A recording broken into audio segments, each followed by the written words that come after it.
happy Friday, March 19th. Thanks for being with us today. My name is Ashley Jones. I'm the Managing Director of Community Programs, and we welcome you all to this March's Lift the Rock program featuring Staley House and the FreeArm, as well as the iFund. So we're going to hear an entrepreneurial story from Misty, how she got her start, her journey throughout that process, and also John Chamberlin, who is an instructor at the iFund. And she actually went through their program. So he'll talk a little bit about that program as well and how it helps entrepreneurs. Before we jump into that talk, though, want to thank our sponsors, Frost Accounting, Simmons Bank, Wright Lindsay Jennings, Little Rock Regional Chamber, Entergy, and Central Arkansas Water. Thank you to all of those sponsors that support and help us promote Lift the Rock. It's very, very important that we get that word out there. So thanks to them. Also wanted to announce some upcoming programs that we've got. We host a number of programs throughout the year. And so we've got a few to wrap up the month of March. Many of you may know we also run financial technology accelerators. So on March 24th, the ICBA Think Tech Demo Day is taking place from noon to 1. So make sure you've registered for that. Also on March 26th, we're continuing our VC Health series that focuses on mental health and entrepreneurship. This one specifically talking to entrepreneurs about, spousal relationships and partners and that sort of thing, how they're usually the first ones to notice signs of distress or mental health issues. So be sure to tune into that one from noon to 1. Also, March 30th, we've got a woman run program with Wright Lindsay Jennings. And so that's going to feature Esperanza Masana Crane and Sarah Hurst. So that should be a really interesting conversation too. So those 3 programs are going to wrap up March. So be sure to register for those. You can do that on our Facebook page, through our website, venturecenter.co, or through our newsletter that I know most of you guys get. So be on the lookout for that. And with that, I'm going to go ahead and turn it over to Misty and John. I'd like you both to just give a brief introduction before you start, and then I'll hand it over to Misty to present. So go ahead, Misty, you can introduce. Hi, everyone. I'm Misty, CEO of Staley House, creator of the FreeArm. Hi, I'm John Chamberlin. I work with the iFund as an instructor and do things in other entrepreneurship programs too. Awesome. And with that, I'm going to turn it over to Misty. You can go ahead and launch your presentation and talk to us about the FreeArm.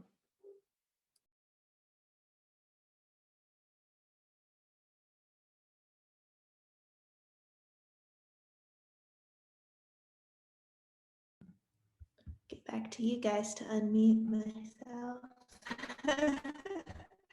Can you see my screen? Yeah, we can see you and we hear you. I have about an 8-minute presentation and then I'll pass it off to John. So like I said, hi everyone, I'm Misti Staley, CEO of Staley House, creator of the FreeArm, a patent pending FDA medical device that simplifies tube feeding. This is my son Freeman. The FreeArm would not be here if it wasn't for his wonderful little life. Freeman was born April 2015. We spent 3.5 months in the Arkansas Children's neonatal ICU, home for 5 weeks, and then 5 long months in the pediatric ICU before Freeman sadly lost his battle with pulmonary hypertension at 10 months old. Freeman had a feeding tube his entire life. While in the hospital, nurses were unable to stand and hold the gravity feeding syringe. They had other babies to look after, so they would always rig it. Tape the syringe to Freeman's swing, as you can see here, or rubber band it to the oxygen meter on the wall, or hang it over his tall canopy crib with a ribbon. Rigging the syringe in all of these different places never fed Freeman at the same rate. The syringe was always too high or too low, making his feed go in too fast or too slow, and the ribbon over Freeman's crib was always in the way. Freeman would spit up, aspirate, and turn blue. Doctors would have to rush over to bag him, having to fight with the ribbon to reach him quickly. This was always so scary. While Freeman was home, we needed help with his gravity syringe feeds during the day and his pump feeds at night. It was overwhelming to sit on the couch, try to hold Freeman, hold the gravity syringe, put in the meds, and perform therapies like holding his passy in so he could suck as his tummy filled. We had to do all of these things at the same time. We tried feeding Freeman in his crib and tying the scary ribbon over the top, like you can see here, but we didn't have the tall canopy of the hospital crib at home, making the ribbon an even bigger hazard. We needed an extra hand, so we created one. The FreeArm.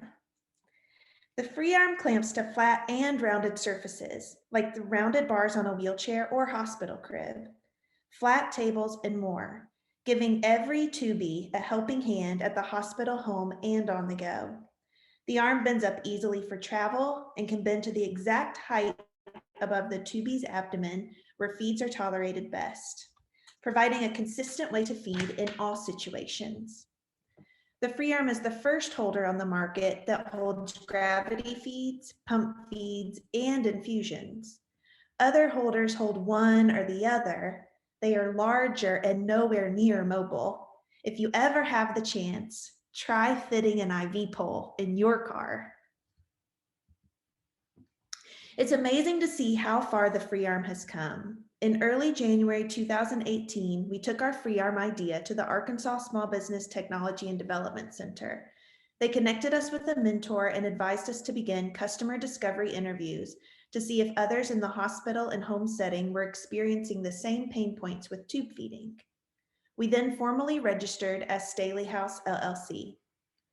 We were then accepted into the 2018 Delta iFund summer cohort and led customer discovery interviews with over 100 more parents and hospital staff.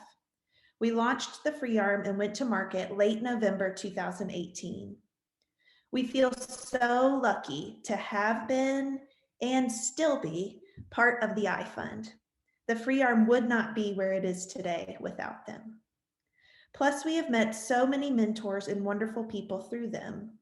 The iFund connected us with the Venture Center, and we enjoyed being part of the Spark 2020 cohort last fall.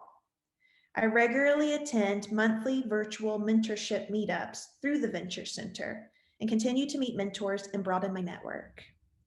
We have also connected and become clients of many other small business accelerators that you can see here throughout the region. We are very thankful for the leadership and expertise and time that each of these programs have given us. Getting the word out about the FreeArm has been no small feat, with just myself, my graphic designer husband, Will, my recently hired part-time assistant, as well as our newly hired fulfillment manager. Throughout 2019, we began letting others know about the FreeArm. We found that Instagram and YouTube influencers and small conferences were great avenues for connecting with our wonderful at-home tube feeding community. We quickly built a following on social media and love all of the photos sent to us of customers using the FreeArm on the go. This has also allowed me to build close relationships with many of our customers. They are on the same challenging journey that I once was with Freeman, and I want what's best for them. So my customer service is top priority. If a family reaches out to me with any questions or trouble with their FreeArm, I respond quickly, and often families tell me that I offer results that are beyond their expectations. A medically complex life is difficult enough, so anything that I can do to make life easier, I'll totally do it. 2020's plans included large clinical-focused nutrition conferences, hiring some 1099 medical device sales reps, and getting the FreeArm into more hospitals and supply companies. But COVID, there's nothing like a global pandemic to throw a wrench in your business plans. Our supply chain came to a screeching halt, but through all of the mentors that we have connected with through the iFund, we were able to be connected with even more experts who saved the day and walked us through getting our supply chain back on a stronger path than it was to begin with. We love the mentorship community that we are a part of, others that we can call with questions when we don't know the answers, and that's often. We are so thankful to have met so many wonderful people who have connected us with such broad and knowledgeable networks. Although COVID is not over yet, we are moving forward and getting the FreeArm to as many people as we can. Here are a few pictures of our FreeArm fans online. Follow us on Facebook, Instagram, and LinkedIn to join in the fun. The FreeArm is helpful for babies and adults, especially our adult customers with ALS and home infusions, as you can see here. The FreeArm muscle comes in 4 fun colors: pink, white, blue, and green. It's frustrating to not have any control over a medically complex life. So being able to choose your favorite color FreeArm to match your child's nursery or your wheelchair, it spreads a little happiness. And recently, our hospital and supply company customers are beginning to grow rapidly, with 2021 averaging 4 new clinical customers per month, which is pretty exciting. The FreeArm is sold worldwide with customers in every US state in over 20 countries. With upcoming sales finalizations through March, international FreeArm sales will exceed 50% for the first time. FreeArm instructions are currently available in English, French, Italian, and German. If you would have asked me when I was pregnant with Freeman what I would be doing in 6 years, I would have never in my wildest dreams thought that I would be running a medical company. Freeman gave us a whole new perspective. We learned so much from his short life. It is an honor to help others with all that we learned through Freeman's tube feeding journey. If you are considering starting a medical business or a small business in any field, go for it. Connect with all of the wonderful resources in our region, especially the iFund and the Venture Center. Then work your butt off, because it's so worth it. I would love to connect with everyone in this event today and help where I can. Please reach out. Thank you.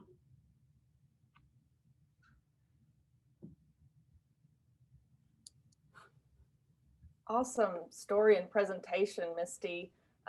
Lots of information there too to show your journey along the way of identifying a problem, working through a solution, and then making contacts and those resources within the community, to help build this. And I think it's also important, I'd love for you to start out with your background. I think it's important. You had no background in medical devices or anything like that. Talk about that, because I think that's important for people to know. Sometimes you find yourself in a whole new industry or a whole new aspect because you see a problem. Can you talk a little bit about that?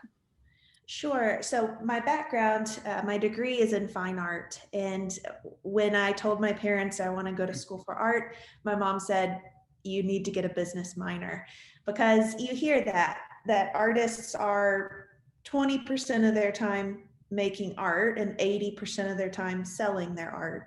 And so I'm very thankful for the business minor that I got in school, just to switch my brain back and forth between going to studio and painting and then going into an accounting class, which was awful, but it was good for me. And I have learned more through everyone that I've been able to meet throughout the state, and everything that I've been able to learn hands-on by running a business than I ever learned in school. But I've always had kind of a entrepreneur kind of mindset about myself. I've always taught drawing classes or mural painting workshops and lined up dates and kind of worked for myself. But then when we created the FreeArm, and then when we thought about, okay, how do you bring a medical device to market? It was so challenging, and we put it off for a while until Will, my husband, was finally like, we need to make this happen. And so that's when we started on our journey to connecting with people who could send us in the right direction of where to go. Absolutely. And if there's anyone that has a question, we're watching Facebook as well. I want to let Misty know Kanisha's, singing all the praises on Facebook over there. She's given you several shout outs. If there's anybody that has a question or a comment, feel free to post that here. You can even unmute yourself and ask a question or post it in the chat. I've got a couple of things for Misty that are more observations about how they've done this.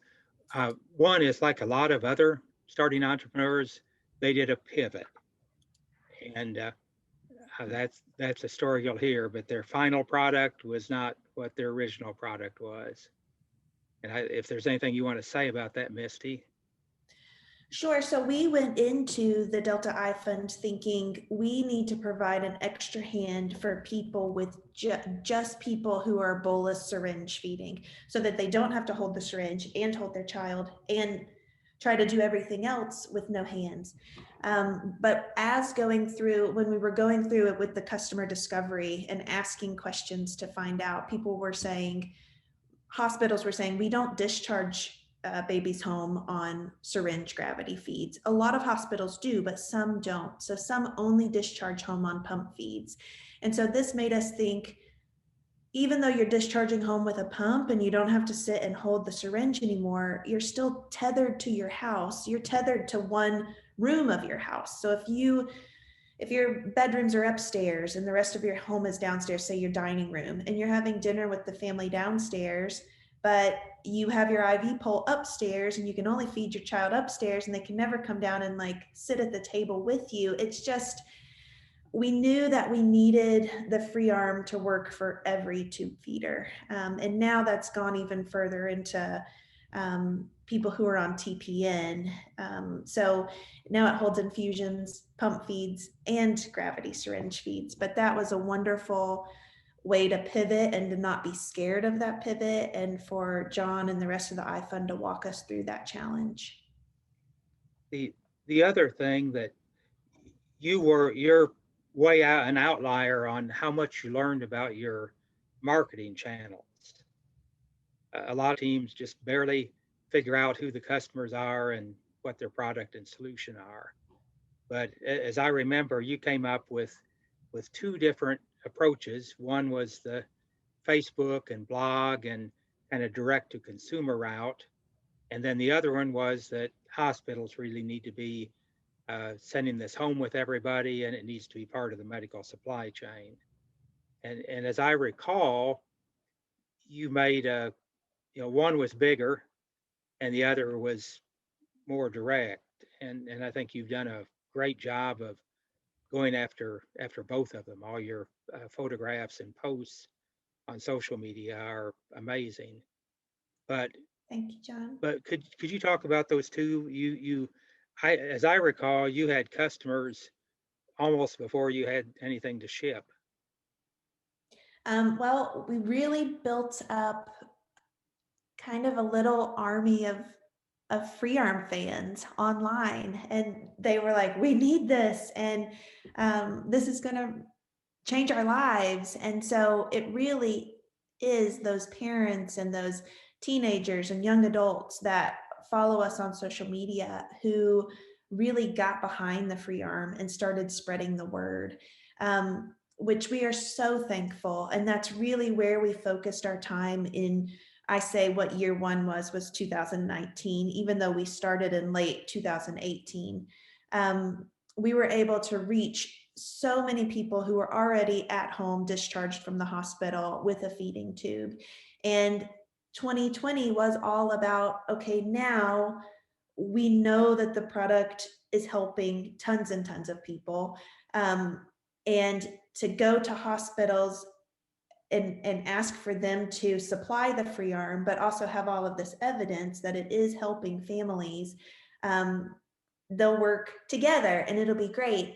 But then COVID hit, and trying to hire sales reps who have already built those relationships with hospitals, instead of me needing to cold call hospitals that are not our second home, like Arkansas Children's was.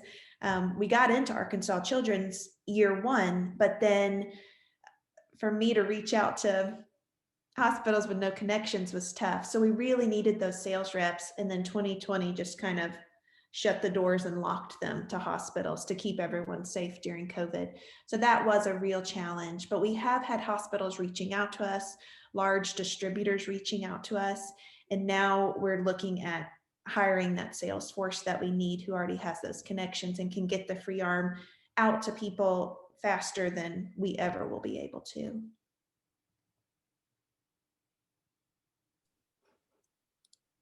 Wanted to see if there were any questions in the chat. So give me one moment to read through and see. Just lots of comments on how inspiring it is and what a true testament it is to having an idea, recognizing a problem, and then going out and seeking resources to help you make connections and understand processes and even learn to pivot your own business. Someone says, as a high school student, I was actually given this opportunity to interview Miss Staley for my business capstone class. She was very helpful for my team, gave us lots of great advice and insight. So I think you're also paying it forward too, which is nice. You've kind of gone through it and understand the processes and are helping others understand that as well. Want to leave it open for any other comments, questions for Misty? We've got a question on the Facebook thread from Jamie Taylor. She said, I'm curious, did the branding, marketing, and distribution piece come together naturally for you, or where did you find your greatest assets here in the state for that? Well, my greatest asset is my husband, Will. So he's a wonderful graphic designer, and that's actually why we're in Helena, Arkansas. He runs Thrive Center, and their website is thrivecenter.org. It's a nonprofit graphic design firm, and his master's thesis was on how design can help rural America. And he's from Little Rock and had come to visit Helena a few times with his parents and help with swim camp and some things like that. And so his undergrad is in graphic design and his graduate degree is in product design. And so he wanted to take that to an area that would normally you wouldn't see a design firm. And now they are working with students in our schools to help them come up with creative solutions to problems that they see in our community. And so just this week, we're teaching a mural painting workshop with our Thrive Design crew, is what we call them.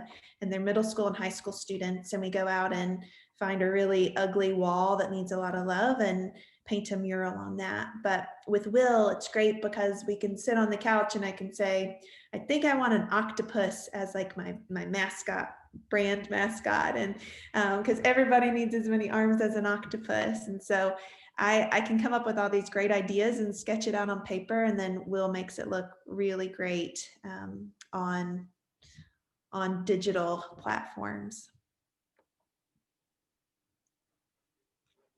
That's awesome. The dynamic duo that is Misty and Will. That's great.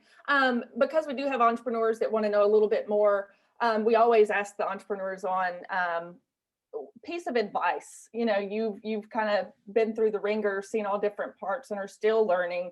What piece of advice do you have someone that has an idea that they're wanting to explore and get off the ground, or just early stage in general? What do you have for them? I would say our state and region, it's amazing with how many organizations we have that are looking to help entrepreneurs. So I would say reach out to the Venture Center, reach out to the iFund, reach out to the ASB TDC, because then from those points, you start to grow your company, start to develop your idea, and then there's programs and accelerators beyond that that can help you grow even more. So I would say definitely reach out. It's really scary to call people that you don't know and ask questions. And it's really funny because so our mentor through the iFund was Shafin Khan, and he's amazing. And I'm so glad we've recently been able to like connect with him on an even more every 2 week schedule. So we're following up with him now. And even at the Delta iFund opening day, we left the iFund, everybody was able to go and talk with people. And we left the iFund, we went to the hospital there in Jackson, Mississippi, went in, they asked who we were. Me being a NICU parent, I can say I'm a NICU parent and I have this device that I want to show the nurses or something like that. And since I'm a NICU parent, I get to go in, but then you get back to the NICU and they're like, how did you get in here? Now, this was before COVID, obviously, but you just keep like putting one foot in front of the other and going in and talking with people and asking questions. And the worst thing they can say is no. But you just even now, after not being in the cohort period, even now, I just reach out to so many people and ask questions. And that's why I'm so happy to give back, because I feel like I have used up so many hours of so many different people's time. Like, the least I can do when someone reaches out to me and says, can I set up a Zoom with you and ask some questions? It's like, yes, I'm happy to. And I've been able to connect also with other moms and parents in the tube feeding community who have made products. And now we partner up together for giveaways and fun things like that. And it's just opening up an even bigger network to even more followers on social media and just being nice. I've even reached out to, I guess you would say, our competitors on the market, just to say, I love what you're doing. And I'm so happy that you saw a need, whether it be with your dad or with your son, and reach out to them. And they're always so nice. And they even said, sometimes when our product doesn't work, we tell them about the FreeArm, because we know that that'll work for them. So just to build those relationships and friendships with people has been really important. Thank you so much, Misty, for sharing your story and your entrepreneurial journey. I do want to make a point that we'll save some time also at the end. If anybody else has additional questions or we didn't quite get to them early on, we'll save some room towards the end and make sure those get answered. Misty talked a lot about, the iFund and how, they truly are, top notch at, you described going out and interviewing, and in the business, that's customer discovery, right? And that's something that is sometimes overlooked by entrepreneurs, but it's such an important piece, that customer discovery and mentorship and guidance. So I want to turn it over to John to talk a little bit more about the iFund and take a deeper dive into its mission, goals, and how it supports entrepreneurs like Misty. Okay. Can everybody see that? Yeah, if you want to go ahead and put it in presenter mode. Yeah. Successfully shared the screen? It is shared, and then you can go ahead and put it in presenter. There you go. We see it. Okay, good. So it's big now. So first off, iFund will be 5 years old this fall, or the planning for it probably is already 5 years old, and it's everything that you see was a startup once. With iFund, the story is that Jeff Stinson, who was then the technology transfer manager at UA Little Rock, got me to volunteer to be a mentor for a team of scientists that were participating in the National Science Foundation's I-Corps program, which is a lean canvas, really one of the earliest lean canvas based programs. And I became very excited about it. And for about a year, I pestered Jeff mercilessly that we needed to do something, that we needed to make something here, not just for scientists, but where we could do this customer discovery stuff for startups. And Jeff put together some funding and got Carol Reeves at the University in Fayetteville to turn over part of her new venture development class to us. So the first year, a lot of our teams were from her class. And then it grew, and then it needed to be more institutionalized, and Winrock International has taken that over, and they run it now. And I most cohorts I'm an instructor in. So the way that it works through Winrock is they've done a great job of getting funding, and they've got two pots of funding, and those determine the shape of the cohort. On the left side, the U.S. Economic Development Administration funding supports startups in Arkansas, and there'll be two cohorts following on of that this year, one that's now been pushed to May, and then one probably in late August. And then the Delta Regional Authority also provides funding, and they provide it for startups that are in their whole 7-state area. And that broadened things out and helped us find new resources like Shafin Khan from Louisiana that Misty talked about. The next cohort for that is in mid-June. And what the iFund is really trying to do is get people ready to launch or not. I mean, it's equally good if you get to the end of the 12 weeks and say, this just isn't going to work. We've had teams that found they had a market. The market wasn't big enough to support all the costs that they needed to have to stay in business. We've had other people that found out real quickly that they didn't want to put the effort and energy into this idea that they'd come in with. And I would say if you ask me, something about entrepreneurs, having patience and being persistent are really the main things. You know, you don't talk to Jeff Stinson one time and give up because he didn't think making an iFund was a good idea. You talk for a year if you need to. But the program hopefully gets teams where they know whether they can launch or not. And we'll say there's 3 requirements. You have to have a problem solution fit and a product market fit. And together, those basically say there's a market need. You've established that there's some set of customers that are feeling this problem that your solution applies to really deeply, and they're your market. And then you've got the business model fit, which is, okay, can you make money at it? How much does it cost to acquire one of these customers? How much does it cost to deliver your product and support your product and so on? And can you make enough to support all that? So that's what we try to do, get people down to that point where they can say, yes, there's a market need. Yes, I can make money and be like Misty and launch and do great. Other people, it won't be so clear that they can make the money. They've got more work to do. And some people realize they don't have a market need and they need to move on to another idea.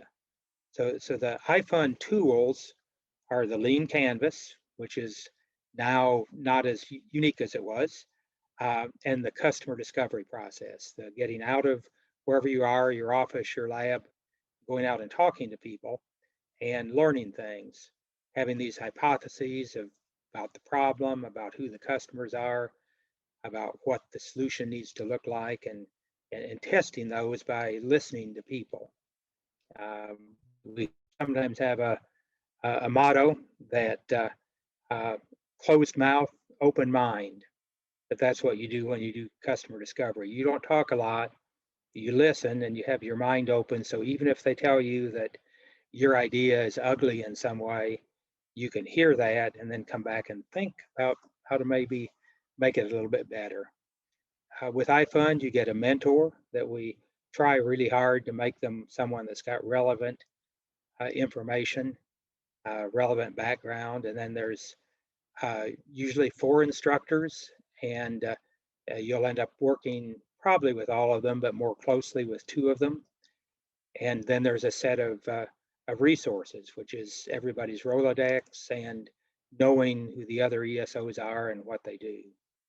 And you could tell from Misty's story, we refer a lot. I mean, this is a big job and it's really a project for the whole state. Okay, there's the lean canvas, the boxes that you put hypotheses in, and you have to first understand the process, that this isn't magic. It's like science, it's hypothesis driven. You know, you think there's a big problem and you go out and test it. And like in Misty's case, they found out that the problem was even a little bit bigger than what they imagined. And they identified their customer segments, and the part I was talking about is this channels part. Once you figure out what you're selling to whom, then the channel is how are you going to do it? How are you going to do it efficiently? The structure of iFund is like this. We have a kickoff weekend, a Saturday and a Sunday, so that we can hopefully get everybody there. The last year, it's been virtual. We'll continue to be virtual for a while more. During the 12 weeks of the program, there are some speakers that are arranged for talk about corporate governance, branding, finance and accounting. Then at the end, pitching, how to do an effective pitch. the heart of it is the customer discovery, that you've got to focus on that every week and then discuss it with weekly office hours with instructors, as well as weekly meetings with your mentor. And then at the end of it, the grand finale is a set of pitches, not so much a pitch competition as to just share where you are and how you got there, and what data you got out of the process to back you up. Ideally, at that point, you can have a bar graph or a pie chart or something that says 80% of the people that we talked to in this category really felt this problem, and we've got a good fit to that market. There's a weekly cycle to iFund. There may be some reading you need to do, review materials about the different boxes of the canvas.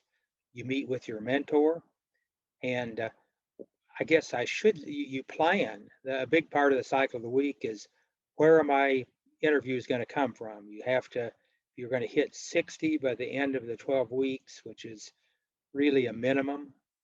Some people do twice that. And some people need to do twice that because they've changed their direction several times. But you have to plan those. You have to go out and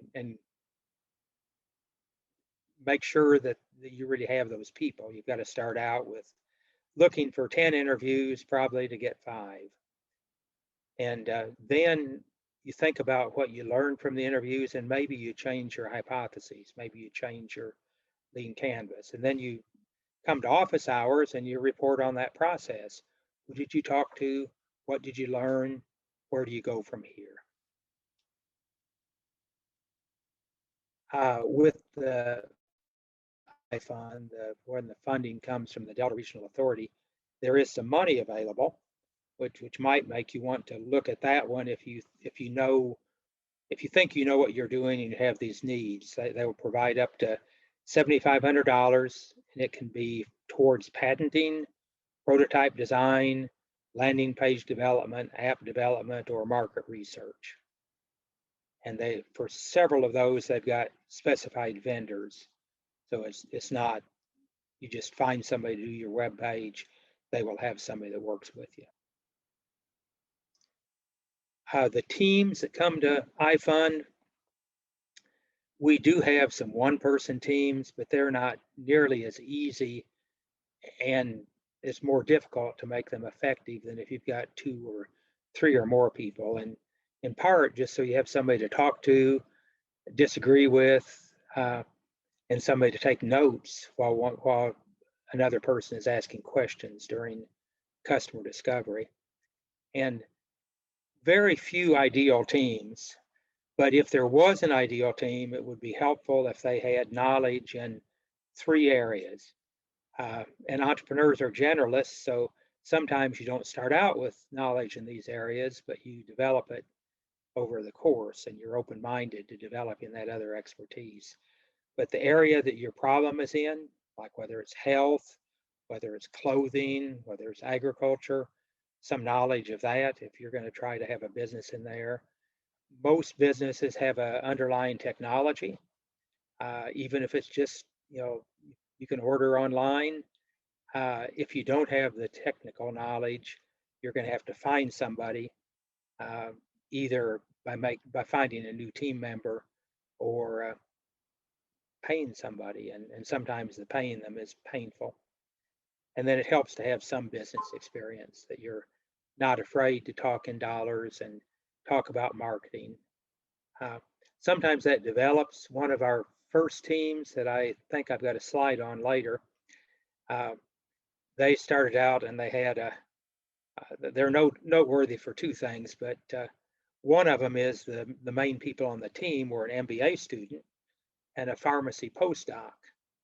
And the pharmacy postdoc knew nothing about business, and the MBA student knew nothing about drugs. But by the end of the 12 weeks, the MBA student could give the technical side of the pitch, and the pharmacy postdoc could describe the business model and do a really good, and you would not know which one was which one. I think I've got some examples of companies. People ask about what kind of company can go through iFund, and hardware-based companies can, medical devices. This is one, a new way to replace blades in lawnmowers with something that's more like the weed eater set up, and it's safer and less expensive in terms of maintenance. That one's going now and raising funds. Truck Please came through the Venture Center, and you know, they had the idea of how do you get things home if you got a little car and you need a couch. And I think they found that their real customer was the people that were selling the things that were big, that they needed to convince people they could get them home. This is the one with the pharmacy postdoc. They pivoted. Their original idea died 6 weeks into iFund, and they looked at least a dozen other ideas and picked one. And it was a new way to treat cancer by taking a lipid, a fatty globule, put chemo drugs inside it, and engineer the whole thing so that when it floated around the body, you could radiate the cancer and it would release the chemo right on top of the cancer. They just, that's Rejuvenix, and they just got a almost $500,000 contract with National Institute of Health. I think they're our oldest surviving company. They were in that first cohort. Oh, and then different end of things, the Dogwood Hills Guest Farm, family farm that you can go and stay at. You can milk cows, you can do a lot of things there, or just relax and eat really, really good food. And this one's interesting because now there's a second spinoff company. The daughter, who was, I guess, 17 maybe when they went through the program, now has her own company. She has an organic dairy. So that's some examples. We've had not-for-profits. We've had very, very technical companies and very, very aspirational companies that come in and they just want to solve something like world hunger. And they have a few more detailed ideas, but a wide variety of people with ideas come through iFund. So if there's questions, this is the time. Absolutely, and we'll open it up for questions. If anybody has one, we'll go ahead and ask that in the chat, or feel free to unmute yourself. Our team's also watching Facebook to see if anybody posts a question there. John, any other information you can give us on the types of companies that are most successful in this program? You talked a little bit about technology and having physical, widgets that you're trying to make sure have a product market fit. What types of companies do you see are most successful? It actually is probably more the team, and then the native goodness of the idea. Is there a market for it? So like there in the examples, if you have a family farm and you're trying to do agritourism, that worked, and pretty much when they walked out of the program, they were able to make 50% more money. The cancer treatment, a very scientific one. Some scientific teams have problems because there's really two kinds of ideas that lead you to a startup. One is like Misti's, you feel a problem very intensely and you look for a solution for that. You come up with a solution and follow through. The other thing is you have a technology, you have something that you've learned or you enjoy working with, and you're trying to find the use for it. And that one's harder because you may have to interview really broadly and then come down to a focus.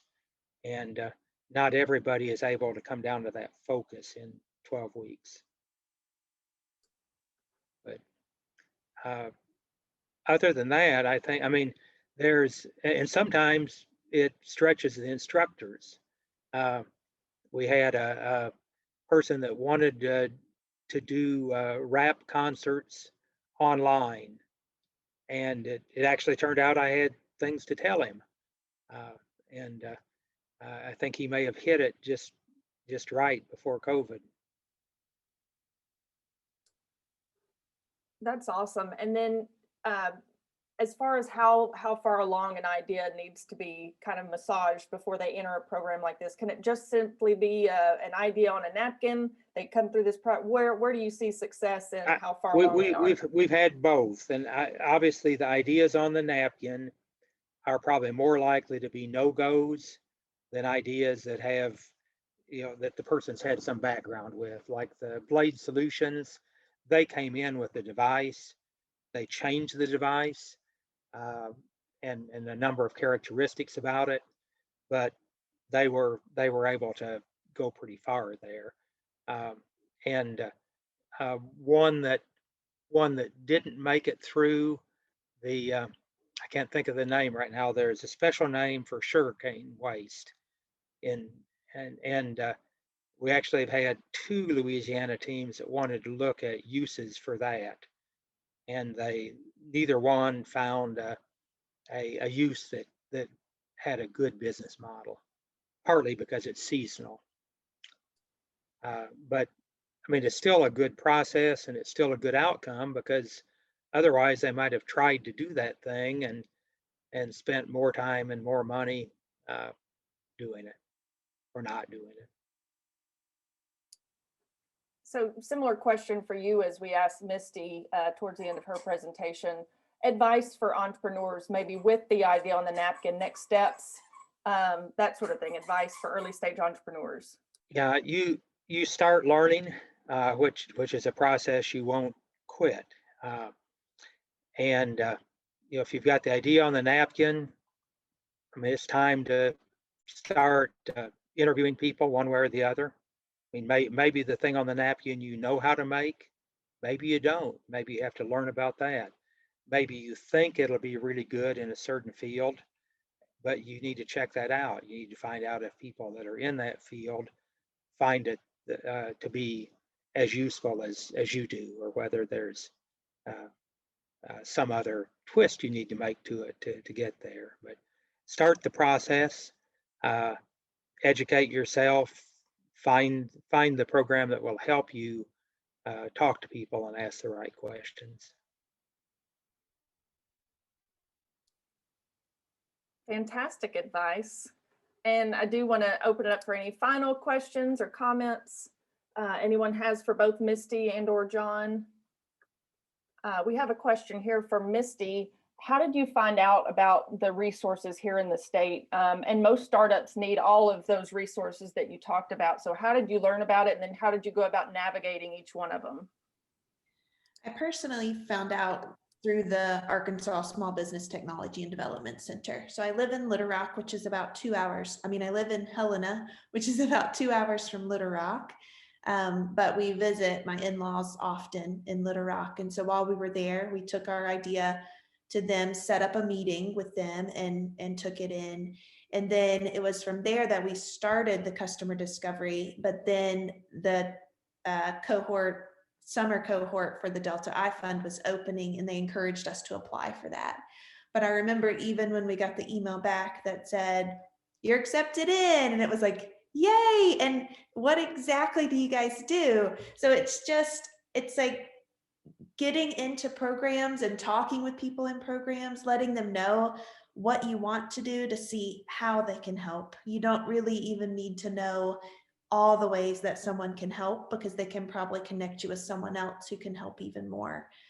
So I would say reach out to the iFund, reach out to the Venture Center, and then if you're not at the point to where they can walk you through things, I'm sure they can connect you with someone else who can. John, did you have anything to add to that? No.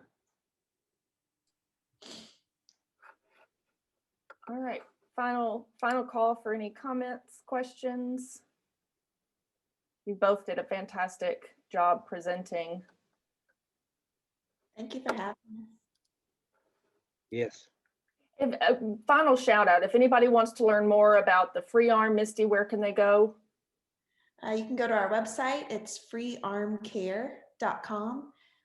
You can also message on the website and it'll come directly to me. And I'd also love for everyone to follow us on Instagram and Facebook and LinkedIn. I try to post a photo every day, Monday through Friday, usually a photo that a family has sent me using their FreeArm. And it's really fun just to normalize tube feeding and see that photo in your feed that reminds you that people eat differently. And so I'd love for you guys to follow us. Awesome. We'll be sure to do that. John? Yeah, I have been following all of your posts, and not only not only does it tell the story, but it's very touching, and it doesn't take a lot of words to understand what you do because of all those photos. So congratulations. Thank you, Mimi. If you want to know more about iFund, the website is ifund@winrock.com. And if you have troubles with that, just searching for iFund in Arkansas will probably bring that up. Okay, and you mentioned the next cohort's in June, correct? Yeah, there was supposed to be one starting sooner than that, but there's been a personnel change. Amy Hopper left, and apparently there was also some trouble with sign up. So they've decided to wait till they have their new person in place and can start it in June, in May. Awesome. That's great. Definitely check out those sites. We've posted both links into the chat, and I believe on Facebook as well. Thank you again both so much for participating. Again, Misty, for sharing your story and the journey of FreeArm, and John for giving more information and overview on the iFund and how you help entrepreneurs. It's so important to get this message out and help entrepreneurs understand the journey, throughout the state and how the resources here can connect you and help you grow your business. One final thank you to our sponsors, Frost Accounting Firm, Simmons Bank, Wright Lindsay Jennings, the Little Rock Regional Chamber, Entergy, and Central Arkansas Water. Thank you all so much for attending. Thank you to our presenters and attendees for viewing. We hope to see you at some of our future community programs, and we hope to see you all soon. Bye. Bye. Thank you. Thanks, Misty. Thanks, John.